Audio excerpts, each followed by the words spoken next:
welcome back. Well, for investors in equities in Nigeria, this is earnings season. A lot of corporates have been releasing their 2021 full-year results.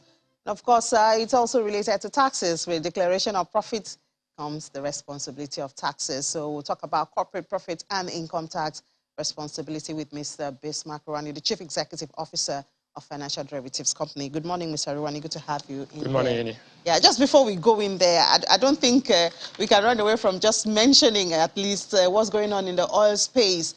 Oil went as high as 129, 139. Actually, it got up to $140. Now it's settled at about 130. Yeah. Why is this happening? It's happening because the U.S. is considering banning oil imports from Russia. And the effect of this is that Russia is the largest oil producer after the United States. If you cut off the supply of Russian oil, it sends the price up. So in the futures market, it went as high as 139, and now it's settled at 130. What's the answer to this? The answer to this is that the U.S. is going to Venezuela, which had been banned all this time, to bring back its oil. They're fast-tracking the Iran deal. So the amount of oil that is going out from Russia will be equal to the amount of oil that is coming in if these deals come through. But for us in Nigeria, it means something. The last time we saw oil at this price was 2008. Guess what? In 2008, Umaru Yar'Adua was the president. Guess what? Charles Oludo was the governor. The external reserves were as high as $60 billion. The excess crude account was $22 billion. And you know what? The Naira was trading at 158 Naira to a dollar. Back to the future, we call it. 2022. What? The reserves, $39 billion. Excess crude account, 0. Right? The Naira trading at 570, 580, so to speak. So, in other words, with the same price of oil, right? You are having a currency which is 300% weaker than what it was in 2008. What's the variation? Well, the truth is that times have changed, right? But the chickens have come home to roost. So we have to do something different. But definitely, we call it the paradox of oil. Naira up, oil price up, Naira down. Oil price down, Naira down. Because remember, during the pandemic, Brent came down as low as $28 a barrel. Now it's $100, $100 more than what it is. And all of us should be happier. The reality is that all things being equal, the Naira should appreciate, the reserves should be higher, all of us should be happier. But is this all because of, I'm thinking of the situation in Nigeria, is it all because of inability to meet up with our quota? Is it all about that, or no, it's much more than that. There are some structural issues. So the revenues mask the management problems.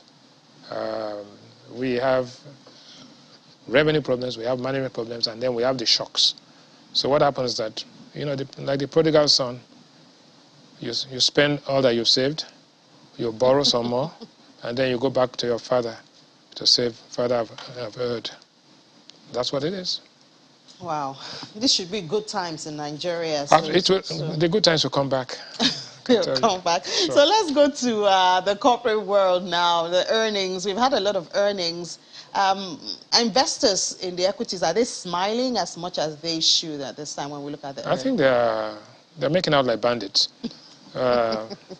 Basically, they've done about almost 12% this year, right? Last year they did about almost 40%.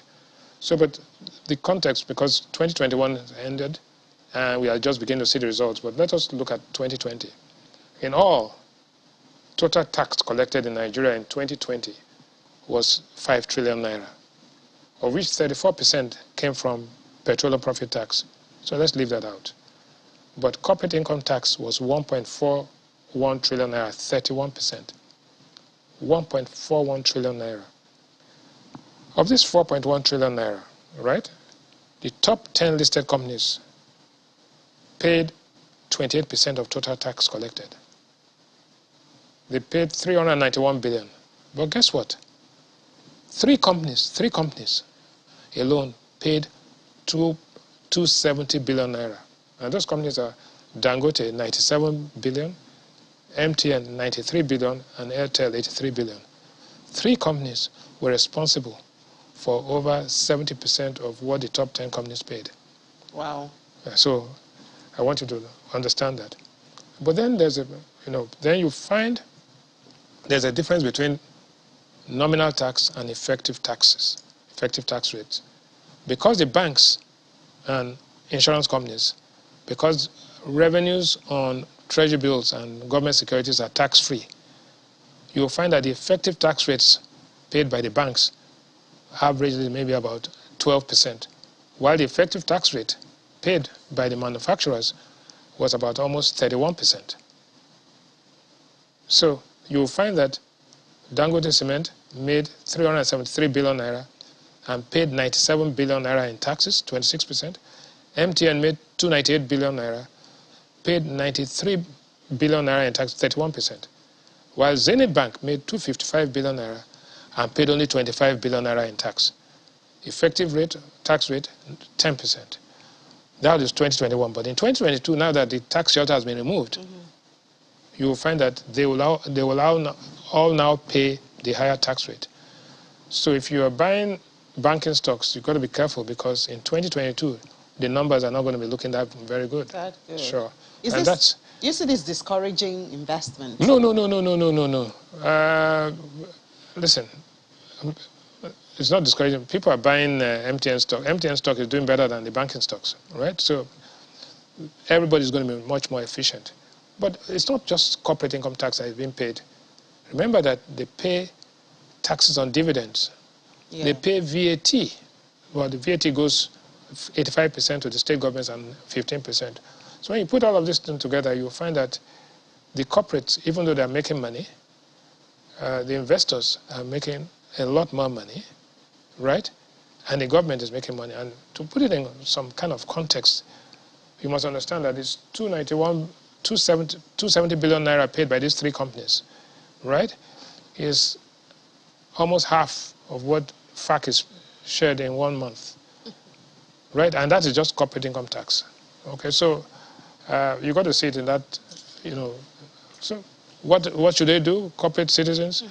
They should do more, but people should recognize the fact that these corporate people are paying a lot more, even though they're actually giving back to society. Because and government should make the environment more conducive for businesses. Absolutely. I guess that's one way to compensate them. All right. Again, like you say, back to the future.